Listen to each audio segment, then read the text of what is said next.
Yan po ay amin pong isisigang. Yung kalahati po. At yung kalahati po ay amin pong gagataan sa may puso po. Yan. Yan po ay 1 kilo at 3 guhit. Bakuli po yan. May dilawan, may biya, may gubang po. Yan. Sari-sari pong isda yan. Po ang katmon 3. Yan po ang amin pong pang-asim sa sinigang. Yan po, may katmon na po. Lalagay ko na po itong isda. Isasabay ko na po ito po yung malambot. Para po isa pula ang kulo.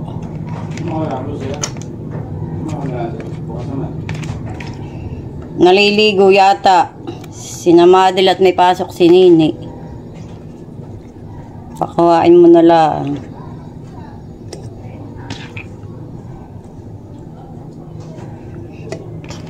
Dagat o, malamig! Malamig, iigaw! Ayan. Nasa ilalim po ang asim. Ang aking sinigang. Nausok pa po siya. Itong hinilis na puso ng saging. Gagataan po namin. At atin po muna ilalaga po yung puso. Yan po yung may rekado na may paminta, may loya, may bawang na po, may asin, may bitchin. Yan po atin muna pong ilalaga. Dahil po yung ating pong ilalaga dyan ay malambot pong isda. Lambutin po yun. Yan po atin pong hahaluin. Tamang-tama na po at malambot na po. May suka na po yan. Yan po yung atin pong gagataan pa. Halagyan po natin ang unang gata po lang.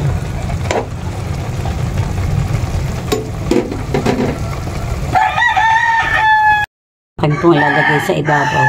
Siya po ay tatalihan ko po na ito ng dahon ng saging na tuyo po. Para po tali-tali po siya. Yan po, nakikita na po ninyo may tali na po yung isda. Yan po ay laying. Yan po ay dahon ng saging, yung pong tuyo. Kung tawagin po ay laying. Yan po atin na pong ilalagay. Natin yan po sa ibabaw. Akin po munang bubuksan. Siya po yakin po lang munang inilaga. Yan puso. Para po siya hindi po labo. Para po pagkukuha po mag-uulam. At isa pong isang tali ay isang ulam. Taling-taling po yan. Ang akin pong gawa.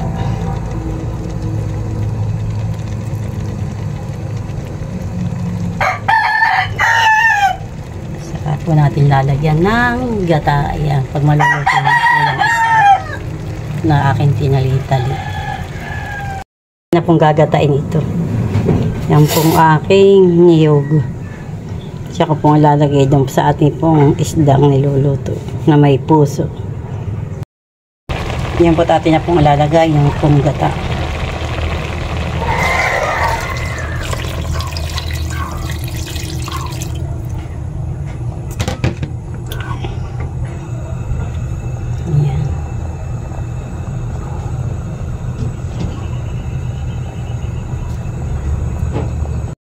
At luto na po ang aking ginataang gubang na dilawan. Ang nagkayod po ng aking pong iginata ay si Isil po ang nagkayod. Ang amin pong iginata yan. Sa amin pong niluto. Yan po si Isil po ay nagtatalo po ng sagi. Kami po ay magbabagkat. Ito po ay galing po dun sa taniman. May hinog po, may hilaw.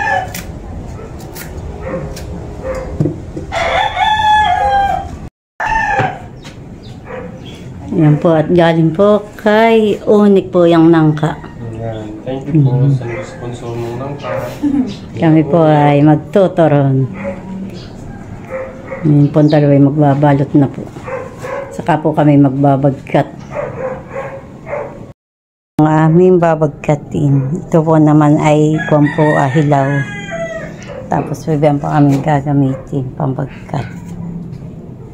May malabnaw, may malapot. Tapos pwede po ang asukar. Saka po may star. Ayan. Yan po, taka na pong isinakalang. Ilalagayin ko po muna. Ayan. Ayan.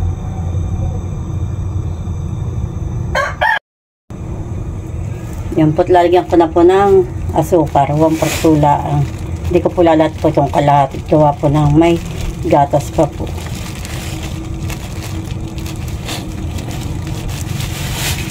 Ayan. Lagyan po din natin ng star margarine. Ayan. May star na po. Nagay ko na po yung star. Ayan po natin po nga haluin. Pati po muna ilalaga po yung saging. Pag yun po luto na, saka po natin ilalagay po ang gatas. Para po malaga po. Para po siya maligat ang pagkasaging po, ang pagkaluto.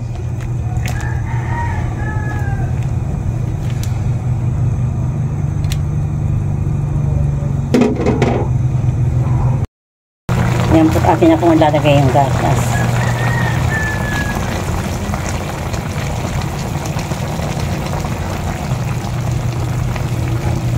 Sarap po ang merienda.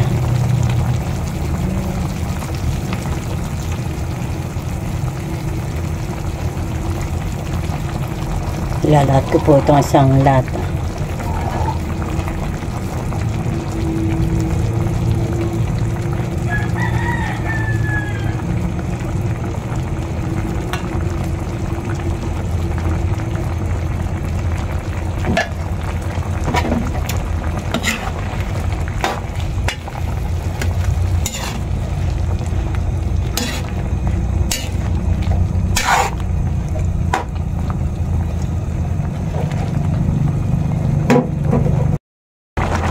Yan po, tinagay ko na po din yan ng langka. Yan po sabi nag-cut. Yan po.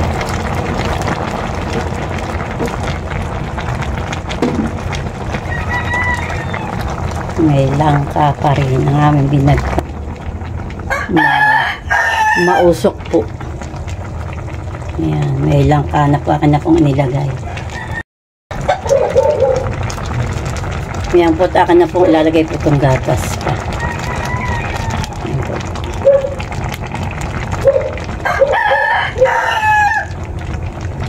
Talaga po yung masarap. May langka, may gatas, may star, may asukar pa po. Yan po saging na galing po sa aming tanim. Yan po itanim pa po namin ni Tilat.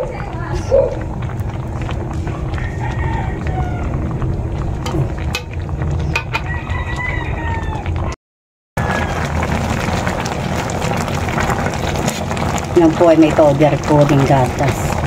Ngayon yan po.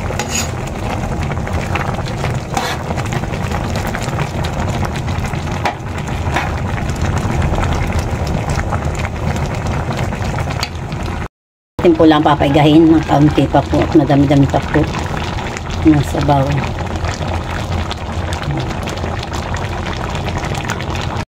Luto na po ang aking binagkat.